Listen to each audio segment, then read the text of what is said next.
예수 그리스도를 믿는 사람들을 그리스도인이라고 이야기하죠. 그리스도인은 삶의 방식이 바뀐 자들을 그리스도인이라고 이야기합니다. 삶의 방식. 지금 우리가 주일에 에베소서 말씀을 이렇게 보잖아요. 참 에베소서의 말씀을 우리가 깊이 이렇게 읽고 묵상하면서 우리는 에베소서 그러면 예수 그리스도를 교회의 머리로 세우셨기 때문에 교회론에 대한 이야기를 합니다. 그런데 교회론에 대해서 이야기할 때 가장 베이스가 뭐냐면요, 기준이 바뀐 것에 대해서 이야기를 하는 거예요. 기준이 바뀐 것에 대해서. 그래서 예수 그리스도를 믿는 사람들은 개인이라는 이 하나의 존재에서 공동체라는, 지체라는 그런 존재의 변화가 기본입니다. 그래서 교회론에 대해서 이야기할 때에 사도 바울은 구원의 확신에 대해서 먼저 이야기해요. 구원의 확신에 대해서. 이 공동체 안에 있는 저와 여러분이 구원의 확신이 있지 않냐고서는 이 공동체, 즉 머리이신 예수 그리스도에 붙어있는 지체로서의 그 역할을 제대로 할 수가 없어요. 그러니까 각각이 구원의 확신, 예수 그리스도 안에서 새로운 피조물이라는 그 확신이 있을 때에 우리는 서로 간의 지체가 이제 한 몸으로서 예수 그리스도 머리이신 그분께 붙어서 온전함을 이뤄갈 수 있게 되는 것이죠. 그래서 교회론에 대해서 이야기할 때에 개개인의 구원의 확신을 이야기하는 것이죠. 그러므로 예수 그리스도를 믿는 사람들은 예수 그리스도를 믿음으로 말미암아 삶의 방식이 바뀌어진 자를 이야기합니다. 우리 에베소서 2장 말씀 한번 펴봅시다. 에베소서 2장. 우리 다음 주일에도 그 다음 이제 보게 되겠지만 에베소서 2장 1절부터 이렇게 쭉 눈으로 보시죠. 자, 예수 그리스도를 믿음으로 말미암아 삶의 방식이 바뀌었다 그랬는데, 그러면 예수님 믿기 이전의 삶의 방식은 어떠했는가? 예수님 믿기 이전의 상태와 삶의 방식에 대해서 사도 바울은 분명하게 이야기하는데, 예수님 믿기 이전의 상태는 2장 1절에 이야기하죠. 허물과 죄로 죽었던 너희를. 그러니까 상태는 허물과 죄로 죽은 상태인 거예요. 예수님 믿기 이전에 허물과 죄로 죽었던 상태의 사람들은 세상 풍조를 따르고 공중의 권세 잡은 자를 따라서 사는 삶의 방식을 취했었죠. 그렇다 보니까 세상 풍조를 따르고 공중의 권세 잡은 자를 따르는 삶의 방식에 의해서 그들의 정체성을 어떻게 할 수 있습니까? 불순종의 아들들이라고 해요. 불순종의 아들들. 그러니까 불순종의 아들들은 세상의 풍조를 따르고 살아가요. 공중의 권세 잡은 자를 따라서 살아갑니다. 그러니까 그들의 상태가 어떤 상태예요? 허물과 죄로 죽은 상태라는 것을 이야기를 하는 것이죠. 그리고 또 하나 2장 3절 말씀에 보면 예수님 믿기 이전의 상태는 육체의 욕심을 따라 지내고 육체와 마음이 원하는 것을 하던 그 상태예요. 자기 마음대로 하는 거죠. 육체의 욕심, 정욕이라고 이야기하죠. 실질적으로 하나님께서 우리에게 주시는 욕구는 선한 것이라고 이야기했습니다. 욕구는 선한 거예요. 그런데 거기에 딱 죄가 들어가니까 어떻게 됩니까? 정욕이 되는 거예요. 탐욕. 그런데 이런 육체의 욕심을 따라서 육체와 마음이 원하는 대로 살아가는 그런 상태. 이런 상태의 사람들은 다른 이들하고 똑같이 살아갑니다. 다른 이들. 여기서 다른 이들은 우리 그 여호수아 이후의 세대를 다른 세대, 다음 세대 이야기하죠. 그러할 때의 다른하고 똑같은 거예요. 다른. 예수님과 관계없는, 그러니까 세상의 풍조를 따르고 공중의 권세 잡은 자들을 따르는 것과 똑같은, 그게 다른이거든요. 그러한 삶의 방식을 추구합니다. 그러니까 한마디로 이야기하면 세상 사람들이 살아가는 방식대로 살아가요. 자기가 기준이 되어져서 자기가 왕인 거죠. 그러니까 왕으로. 이러한 사람들의 정체성은 본질상 진노의 자녀의 정체성입니다. 그러니까 본질상 진노의 자녀라는 정체성을 갖고 있으니 예수님 안 믿는 그러니까 예수님 안 믿는 사람들의 삶의 방식을 그대로 따라가는 거예요. 그대로 따라가는 거예요. 이게 예수님 믿기 이전의 상태, 삶의 방식, 정체성이라는 거죠. 자, 그러면 예수님을 믿고 난 이후의 상태와 방식, 정체성은 어떻게 되는가?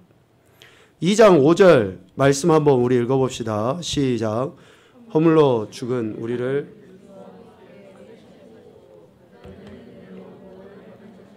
아멘. 예수 그리스도를 믿고 난 이후에 우리의 상태는 예수 그리스도와 함께 살리심을 받은 상태예요. 예수님 믿기 이전에도 우리는 살아있었고 예수님 믿고 난 지금도 살아있어요. 그냥 외적으로 보면. 어쩌면 옛날보다 더 잘 먹고 잘 살고 있는지도 몰라요. 육적으로 보면. 그런데 그 이전에는 죽은 상태라고 이야기하고 예수님 믿고 난 이후는 살아있는 상태라고 이야기해요. 살리심을 받은 상태. 이 살리심을 받은 것은 은혜로 되어졌다라고 이야기합니다. 은혜로. 그래서 은혜로 구원을 받음. 구원은 살리심이죠. 그러니까 살림을 받는 거예요. 살아나게 되는 거죠. 이런 은혜로 살리심을 받은 자들의 정체성은 긍휼이 풍성하신 하나님의 그 큰 사랑을 받은 하나님의 자녀라는 정체성을 갖게 돼요. 본질상 진노의 자녀였던 자들이 예수 그리스도를 믿음으로 말미암아 하나님의 자녀가 되는 정체성을 갖게 된 것이죠. 그러니까 그리스도와 함께 살리심을 받은 상태. 그리고 2장 6절에서는 이렇게 이야기합니다. 또 함께 일으키사 그리스도 예수 안에서 함께 하늘에 앉히시니 그리스도와 함께 하늘에 앉히심을 받은 상태가 예수님을 믿고 난 이후에 우리들의 상태예요. 여전히 우리는 지금 이 땅에서 살아가는데 영적으로 하나님이 그렇게 인정해 주시는 거예요.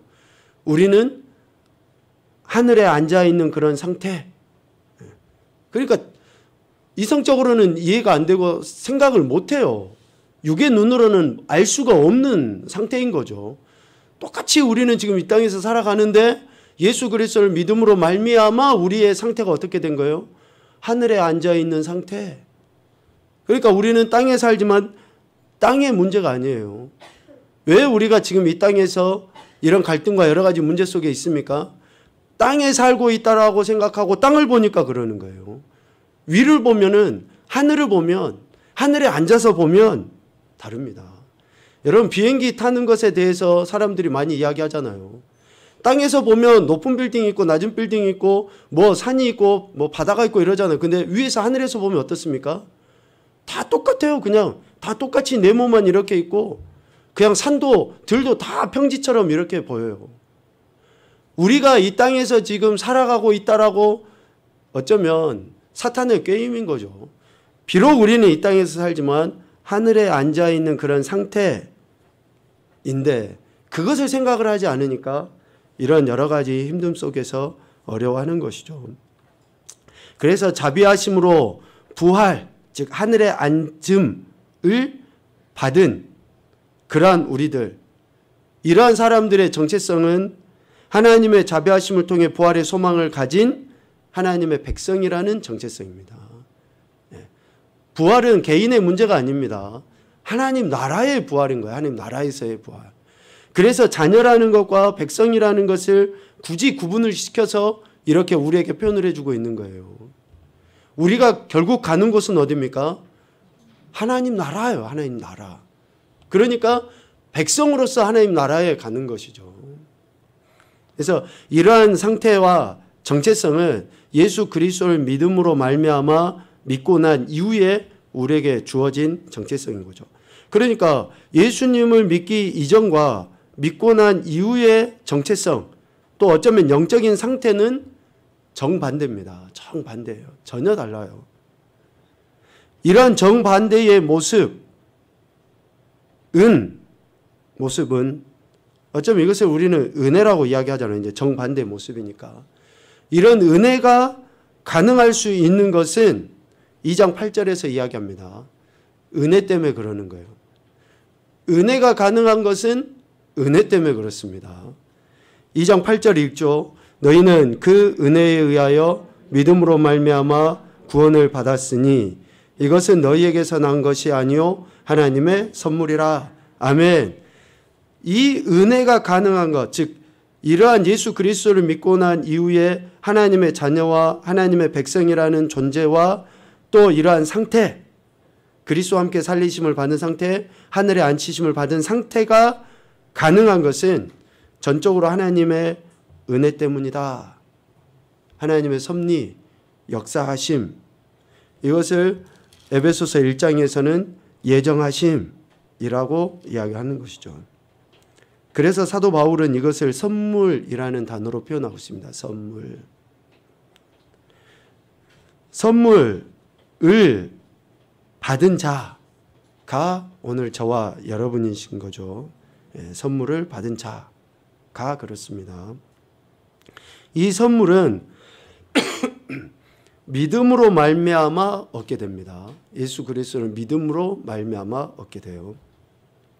중요한 이야기를 하는 거예요. 지금 이 선물은 믿음으로 말미암아서 얻게 되는 거죠. 우리의 어떤 그 율법적인 행위에 의해서 얻게 되는 것이 절대 아닙니다. 그래서 믿음으로 말미암아서 얻는 그 구원, 이것을 선물이라고 이야기하고, 이 선물을 받은 자를 오늘 하고자 하는 이야기가 이거예요. 영적인 지도자라고 이야기해요. 영적인 지도자. 우리 베드로 전서 2장 9절 말씀 한번 펴볼까요? 베드로전서 2장 9절. 이런 말씀들 여러분들 우리가 머리로 아는 것의 문제가 아닙니다. 실질적으로 우리의 존재와 정체성이 이렇다라는 것을 우리가 인식을 해야지 돼요. 이런 선물을 받은 자들은 베드로전서 2장 9절입니다. 신약성경 379페이지인가요?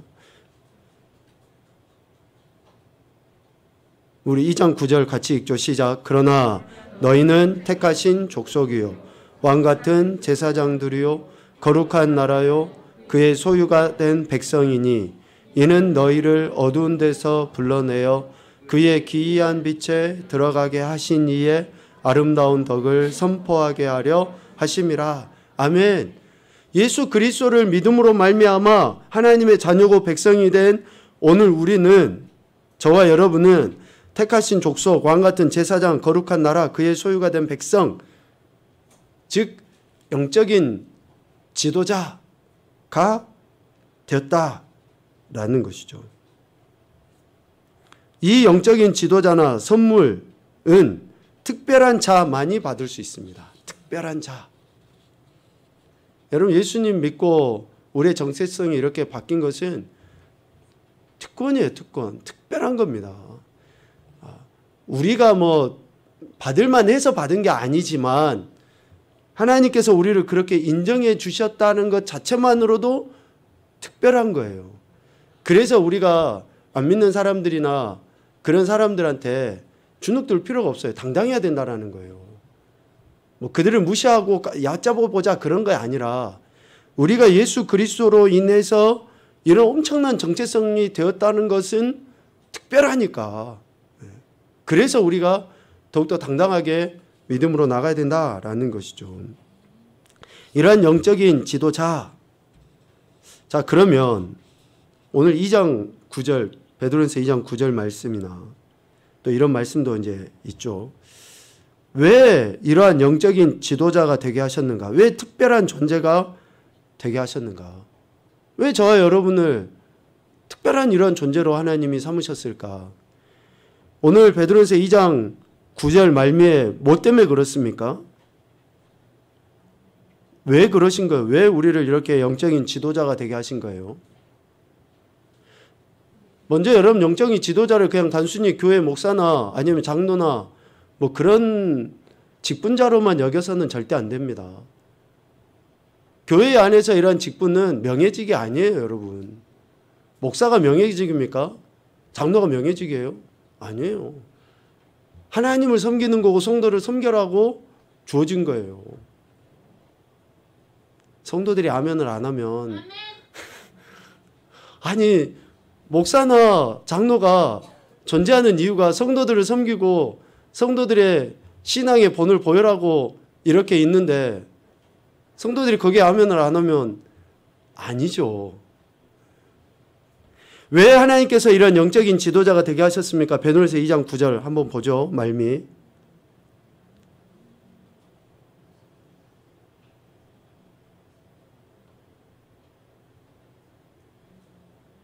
왜 없어요? 복 받으세요, 집사님. 네. 아니 다 써져 있는 것을 안 읽으면 지금 뭐 보고 있는 거예요, 여러분? 눈이 지금 어디가 있는 거예요? 저 보지 말고 성경을 보세요. 이 잘생긴 얼굴을 안 봐도 되니까 그냥 성경 봐요, 성경. 아름다운 덕을 기이한 빛에 들어가게 하신 이의 아름다운 덕을 선포하게 하시려고 우리를 영적인 지도자, 즉 택하신 족속, 왕 같은 제사장, 거룩한 나라, 그의 소유가 된 백성으로 우리를 삼으셨는데 영적 제사장이 영적 지도자가 된 이유가 바로 이겁니다. 그리고 에베소서 2장 7절에도 똑같이 나와 있어요. 에베소서 2장 7절 말미에 보면 자비하심으로써 그 은혜의 지극히 풍성함을 오는 여러 세대에 나타내려 하심이라. 왜 하나님께서 우리를 예수 그리스도와 함께 하늘에 앉히셨는가? 왜 우리를 그 큰 사랑으로 인하여 허물과 죽은 죄로 죽은 상태에서 살리셨는가? 이것은 그러한 일들을 행하신 하나님의 은혜를 여러 세대에 나타내게 하시기 위해서 그렇게 하셨다라는 겁니다. 결국 영적인 지도자는 하나님의 은혜, 자비, 덕을 드러내는 자가 영적인 지도자입니다. 아멘입니까? 하나님의 은혜를 나타내는 자가 영적인 지도자예요. 나이하고 상관없이, 직분하고 상관없이. 하나님의 자비하심을 나타내 보이는 자가 영적인 지도자입니다. 신앙생활 인재하고 뭐 10년, 20년, 30년 하고의 문제가 아니에요. 매우 중요한 이야기입니다. 여러분, 우리가 지금 여기 대부분 다 신앙생활 10년, 20년 다 해왔잖아요. 우리 어른들은. 왜 하나님께서 우리를 신앙생활을 하게 하시는가? 뭐 연초가 지나면 당연히 직분 앉으려고 이런 게 아니에요. 하나님의 은혜를 나타내 보이고 자비를 나타내 보이고 덕을 드러내게 하기 위해서 그러는 거예요. 이런 은혜나 자비나 덕을 드러내는 자가 진짜로 영적인 지도자예요. 지도자는 뭡니까? 영향력을 끼치는 자예요. 선한 영향력. 지금 어제 오늘 우리 뉴스 엄청나게 많이 나오죠. 지금 서울에 또 그 경기도 쪽에 이렇게 큰 비가 와가지고 막 했는데 지도자에 대해서 이러쿵저러쿵 이야기가 무지 많습니다. 지금. 여러분, 우리가 지도자라고 하는 것은 이러한 그 영향력, 선한 영향력을 끼칠 때에 지도자로 인정을 받게 되는 거죠. 그래서 오늘 우리가 예수 그리스도로 말미암아 우리 아이들, 어른 할 것 없이 모두 다 예수님을 믿기 때문에 하나님께서 이런 특별한 존재로서 영적인 리더들로 지금 이 시대 말에 우리 교회 안에서뿐만이 아니라 세상 한가운데서도 이런 지도자로서의 삶을 살아가도록 하나님 우리를 부르셨다라는 거죠. 구약 성경에 보면 하나님이 약속하신 영적 지도자들이 나오는데 그들은 어떤 사람인가? 예레미야 3장 15절 말씀에 보면 구약 성경에 나와 있는 지도자의 모습이 나옵니다. 내가 또 내 마음에 합한 목자들을 너희에게 주리니 그들이 지식과 명철로 너희를 양육하리라.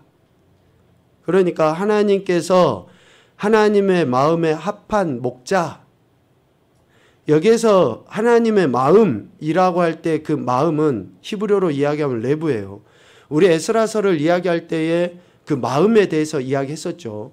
이게 영을 나타내는지 지각을 나타내는지 히브리어로 우리가 구분해서 이야기했었는데요. 여기에 나와 있는 마음은 그 하나님의 가지신 그 전인격적인 지각, 총명을 이야기합니다. 총명. 그러니까 하나님의 뜻에 합한, 하나님이 가지신 전인격에 그 합당한 그 사람을 이스라엘 백성들에게 주시는 거죠. 그래서 그들로 하여금 지식과 명철로 이스라엘 백성을 양육하도록. 이 양육한다라고 하는 것은 목자가 양을 돌보는 것과 같은 그러한 표현입니다. 그래서 비유적으로 목자와 양으로 구약이든지 신약이든지 관계를 계속 이야기해요. 주님과 우리의 관계, 또 지도자와 또 그 공동체 안에는 일원들에 대한 관계를 목자와 양의 관계로 자주 이야기를 합니다.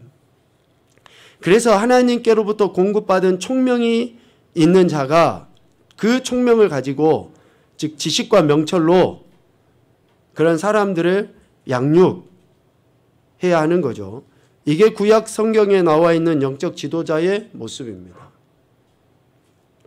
그래서 하나님으로부터 공급받는 총명이 있어야 돼요.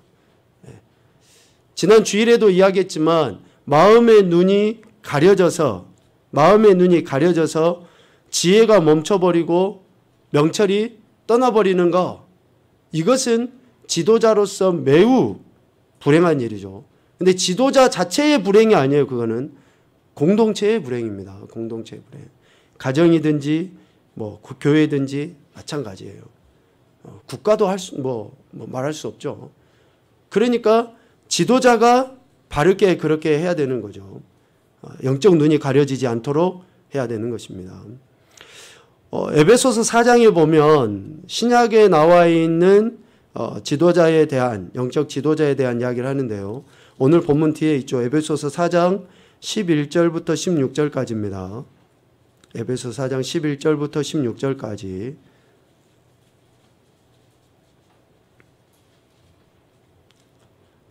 특별히 교회를 세움에 있어서 영적 지도자들이 누구인가, 또 어떤 책임이 주어졌는가라는 것들을 이렇게 이야기를 하는데요.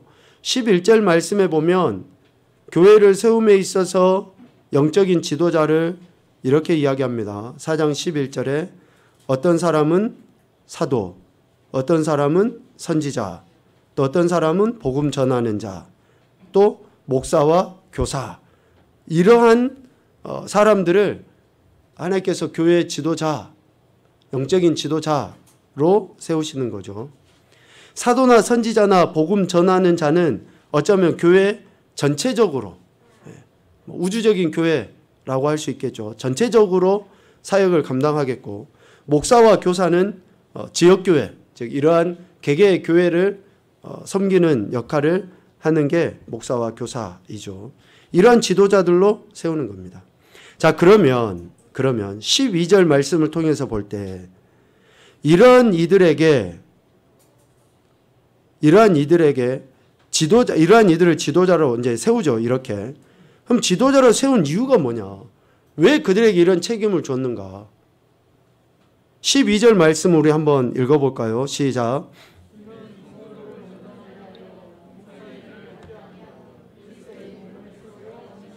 아멘. 이러한 책임이 주어진 이유가 뭡니까? 첫째는 성도를 온전하게 하며, 두 번째는 봉사의 일을 하게 하고, 세 번째는 그리스도의 몸을 세우게 하기 위함이다. 그런데 첫째, 둘째, 셋째라고 제가 표현을 했는데요. 여러분 화살표를 이렇게 하셔도 돼요. 1번이 2번에게 영향을 주고 2번이 3번에게 영향을 줍니다. 즉 성도를 온전하게 해야 될 책임이 영적 지도자들에게 있어요. 특별히 직분자들에게 있습니다. 직분자는 성도를 온전하게 할 책임이 있어요. 목사나 장로나 안수집사나 권사나 우리 교회 안에 있는 이런 직분자들이죠. 그리고 봉사의 일을 하게 하는 거예요. 그 다음에 그리스도의 몸을 세우는 거예요. 그러니까 성도가 온전해져야지 봉사의 일을 하게 되고, 그래야지 교회가 세워져 가게 되는 겁니다. 이러한 책임이 교회 영적 지도자들에게는 있는 거죠. 13절 말씀에 보면 그리스도인들의 봉사의 최종 목적은 무엇인가? 그러니까 지도자로서 사명을 감당하고 이런 일들을 하는 것의 궁극적인 목적은 뭐냐? 궁극적인 목적은 13절 말씀입니다. 우리가 다 하나님의 아들을 믿는 것과 아는 일에 하나가 되어 온전한 사람을 이루어 그리스도의 장성한 분량이 충만한 데까지 이르리니, 결국 온전한 사람을 이룸이 목적입니다. 온전한 사람. 이 온전하다라고 하는 것은 100% 흠이 없음을 이야기하는 게 아니에요. 죽을 때까지도 우리는 온전이라는 걸 이룰 수가 없습니다.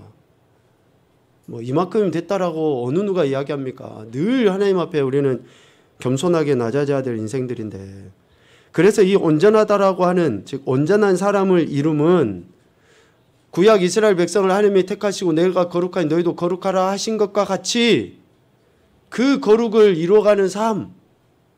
그래서 오늘 사도 바울은 13절에 그렇게 표현하잖아요. 충만한 데까지 이르리니, 충만한 데까지 이른다라고 하는 것이 그 완성입니까? 아니에요. 과정이에요, 과정. 진행형입니다, 진행형. 우리가 예수 그리스도를 아는 것과 믿는 것이 날마다 매 순간순간 이루어져 가는 거예요. 이루어져 가는 거. 이게 온전함입니다. 그래서 어제보다는 오늘, 오늘보다는 내일, 그리고 어제 받은 은혜가 있죠. 그러면 어제 받은 은혜로 오늘을 사는 게 아니라 또 오늘 은혜를 받아야 돼요. 내일도 은혜를 받아야 되고, 매일매일 우리가 주님과 동행하면서 이런 공급되어지는 은혜를 경험하는 것이 온전함이고 이로감이고 진행형인 거예요. 그냥 20년, 30년 전에 우리가 하나님의 은혜 받은 것 같고 지금까지 살아온다. 여러분, 이게 매우 심각한 문제입니다. 그래서 우리 아이들은 어렸을 때부터 말씀을 기억하고 그 말씀이 날마다 새롭게 우리 아이들에게 주어져 갈 때에 매 순간순간 하나님 주신 은혜들로 살아가게 되는 거예요. 그래서 교회 지도자들이 궁극적으로 해야 되는 것은 이러한 온전한 사람을 이루어 가도록 성도를 온전하게 하고 봉사일을 하게 하고 그리스도의 몸을 세워가고 하는 그러한 사역을 감당을 하는 것이죠. 오늘 사도행전 20장 28절 말씀에도 보면 교회의 지도자에 대해서 이야기를 하는데, 교회의 지도자를 앞서도 표현한 것처럼 목자와 양의 관계로 표현을 하잖아요. 양떼를 보살피는 자가 교회의 지도자다. 그런데 오늘 사도행전 20장 28절에 보면 이 직분을 누가 주었는가? 누가 주었다라고 이야기합니까? 성령 하나님이 주신 거예요. 성령 하나님이. 여러분은 자기를 위하여 또는 온 양떼를 위하여 삼가라. 성령이 그들 가운데 여러분을 감독자로 삼고, 성령 하나님께서 그렇게 감독자, 교회 지도자, 직분자, 영향력을 끼치는 자로 삼으셨다는 거예요. 그러니까 우리는 내가 하고 그래서는 안 돼요. 성령님이 우리를 이끄시는 대로 우리는 따라가야 되는 거죠. 그러니까 성령님이 이끄시는 대로 따라가는 방법은 뭡니까?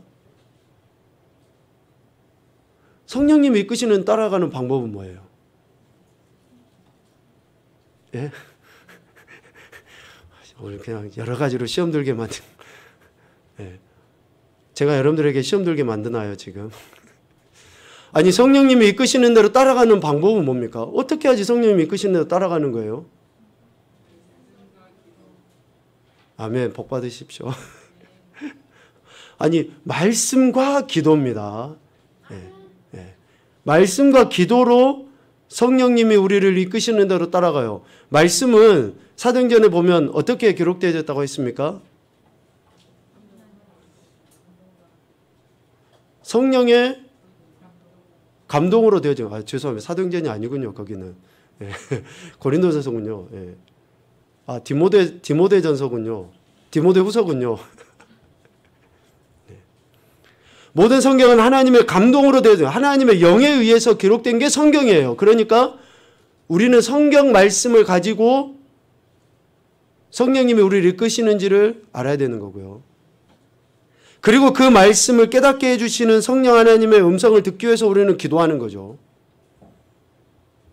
그러니까 성령의 감동에 의해서 직분이 주어졌다, 또 우리가 지도자로 세워졌다라고 할 때에는 반드시 하나님의 말씀을 떠나서는 올바른 지도자가 될 수 없습니다.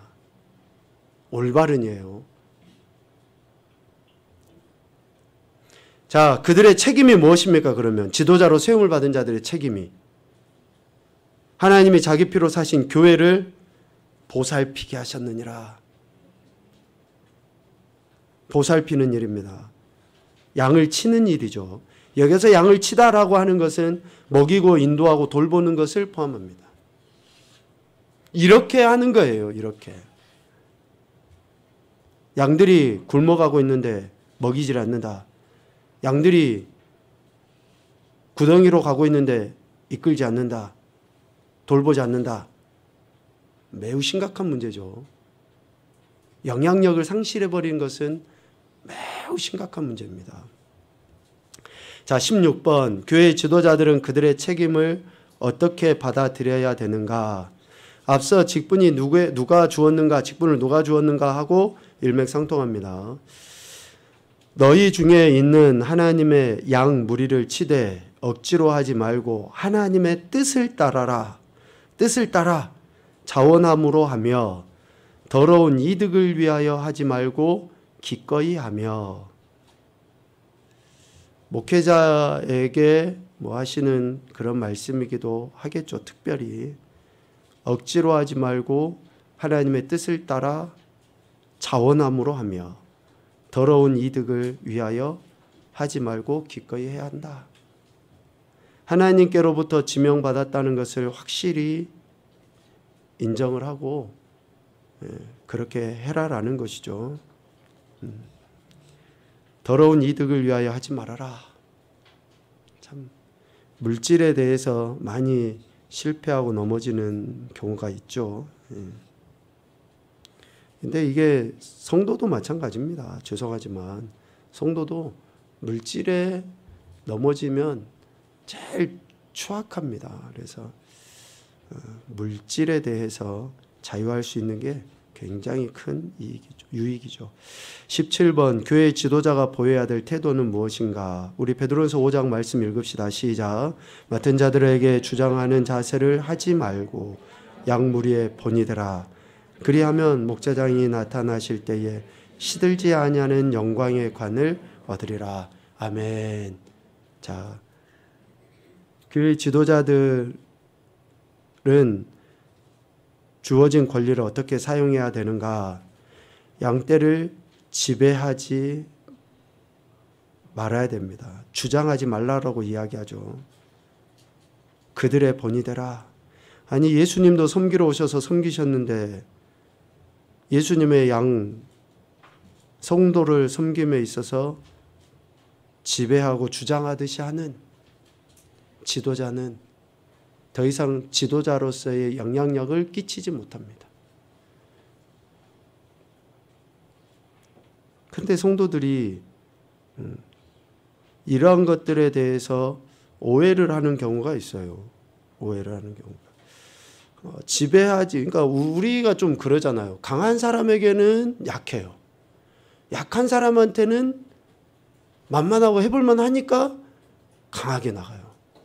참, 이 습성이 우리 이제 죄성이긴 한데, 그래요. 강하게 나가면 막 카리스마가 있다라고 하고 되게 막 좀 이제 해요. 그런데 좀 뒤돌아서서는 막 궁시렁궁시렁 하고 좀 그래요.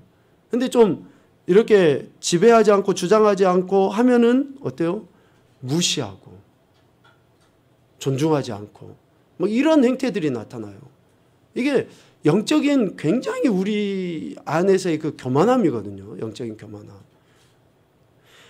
베드로 장로를 통해서 교회 지도자들은 지배하는 태도를, 주장하는 태도를 취하지 말라라고 이야기합니다. 대신에 그들을 섬기고 그들에게 본이 되라. 본이 되라. 참 무서운 이야기입니다. 무서운 이야기예요. 막중하기도 하고. 본을 보인다는 거 정말 힘들고 어렵습니다. 눈길을 한번, 여러분 미끄러운 눈길 한번 봐보세요. 처음에 걸어갔던 사람 발자국 뒤따라가게 돼 있어요. 처음에 갔던 사람. 여러분 본을 보인다고 하는 것은 꼭 그와 같아요. 눈길 처음에는 굉장히 미끄럽고 힘들잖아요. 여기가 빠질 때인지 어쩐지 몰라요. 그런데 조심조심 해가면서 눈길을 헤쳐서 걸어가요. 뒤따라오는 사람들은 어때요? 그 사람이 밟았던 그 발자국만 받고 가면 위험에 덜 처하게 되거든요. 그러니까 본을 보이는 건 꼭 그와 같은 거예요. 두 번째, 그리스도께서 다시 오실 때 충성된 목자에게는 상급이 약속되어 있죠. 어떤 상급입니까? 영광의 면류관. 영광의 관. 여러분 축복합니다. 저와 여러분이 이 영광의 면류관을 바라보면서 나가야 됩니다. 영광을. 제가 이 말씀을 묵상하면서 그런 생각. 예수님께서도 그런 이야기를 하시잖아요. 구제할 때라든지 뭐 할 때 은밀하게 하라. 왜 은밀하게 하라고 합니까? 또 가난한 자들에게 왜 그들을 청해서 그들을 섬겨라라고 말씀하십니까? 그들로부터 상급을 이 땅에서 받아버리면, 그러니까 우리는 영광의 면류관을 생각하면서 누가 알아주든지 알아주지 않든지, 알아주지 않으면 좀 속상하긴 하죠. 그냥 소심한 저 같은 경우에도 막 그런 마음이 있는데, 알아주기를 바라죠. 그러나 결국에는 영광의 면류관을 생각하면서 우리는 나가야죠. 영광의 면류관을. 자, 마지막 18번입니다. 주님의 부르심은 다음의 사실들을 전파하기 위한 것이다. 에베소서 3장 8절 말씀입니다. 앞서 우리가 에베소서 2장 7절 하반부와 베드로서 2장 9절 하반부의 말씀을 이렇게 확대해 놓은 것이다 라고 해도 틀리지는 않을 것 같습니다. 에베소서 3장 8절 말씀에 보면 모든 성도 중에 지극히 작은 자보다 더 작은 나에게 이 은혜를 주신 것은 측량할 수 없는 그리스도의 풍성함을 이방인에게 전하게 하시고, 그러니까 왜 영적 지도자로 세우셨는가? 작게는 왜 우리 개개인을 예수님 믿는 성도로 그리스도인으로 세우셨는가? 그리스도의 풍성함을 이방인에게 전하게 하기 위함입니다. 측량할 수 없는 그리스도의 풍성함을. 디모데후서 4장 2절 말씀하시죠. 너는 말씀을 전파하라. 때를 얻든지 못 얻든지 항상 힘쓰라. 왜 우리를 이러한 교회의 영적인 지도자, 성도 그리스도인으로 세우셨습니까? 하나님의 말씀을 전파하기 위함입니다. 결과는 하나님께 내어 맡기고요. 우리는 전파하면 됩니다. 세 번째, 고린도후서 4장 5절은 같이 보죠. 시작. 우리는 우리를 전파하는 것이 아니라 오직 그리스도 예수의 주 되신 것과 또 예수를 위하여 우리가 너희의 종된 것을 전파함이라. 아멘. 우리 자신이 아니라 오직 예수 그리스도의 주 되신 것, 그리고 우리가 예수 그리스도의 종 된 것을 전하는 거예요. 그러니 우리의 의를 나타낼 필요도 없고, 우리 이름이 누군가 알아주지 않아도 별 지장 없이 그렇게 살아야 되는 것이죠. 우리가 예수 그리스도의 종이기 때문에 그렇습니다. 그래서 오늘 우리는 영적인 지도자라고 이야기했지만 결국은 교회 안에서의 영적인 지도자는 한 글자예요. 한 글자. 종이에요. 종. 예수 그리스도의 종이 영적인 지도자입니다. 우리는 지도자, 세상에서 이야기하면 뭐 위에 있는 권위자, 리더, 뭐 이런 권력가, 권세자 이렇게 이야기하는데 교회 안에서는 그래서 교회는 위로 갈수록, 그러니까 위로 간다라고 하는 그 표현도 그렇지만 신앙의 연조가 깊어지고 또 어쩌면 교회 안에서 직분이 이렇게 주어질수록 어떤 종이 돼야 됩니까? 더 큰 종이 돼야 돼요. 더 겸손한 종이 돼야 됩니다. 이게 우리 주님이 오셔서 하시는 그 모습이니까요. 바로 그렇습니다. 그래서 교회 안에서의 이런 영적인 지도자는 한없이 낮아져서 겸손하게 주님을 섬기고 또 성도들, 양이라고 하죠.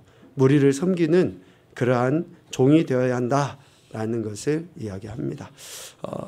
예수 그리스도를 믿는 저와 여러분의 삶의 방식이 바뀌었습니다. 정체성도 바뀌었어요. 그래서 이러한 세상의 사고방식이 아니라 예수 그리스도의 생각을, 뜻을 우리의 삶 가운데서 표현하는 이런 새로운 사고방식으로 우리가 바뀌어져야지 됩니다.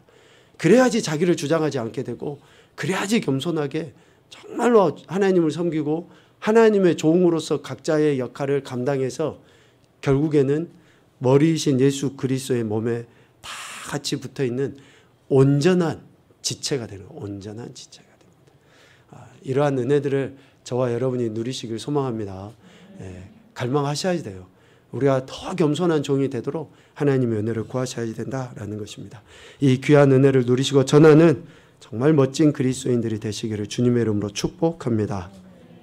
아멘.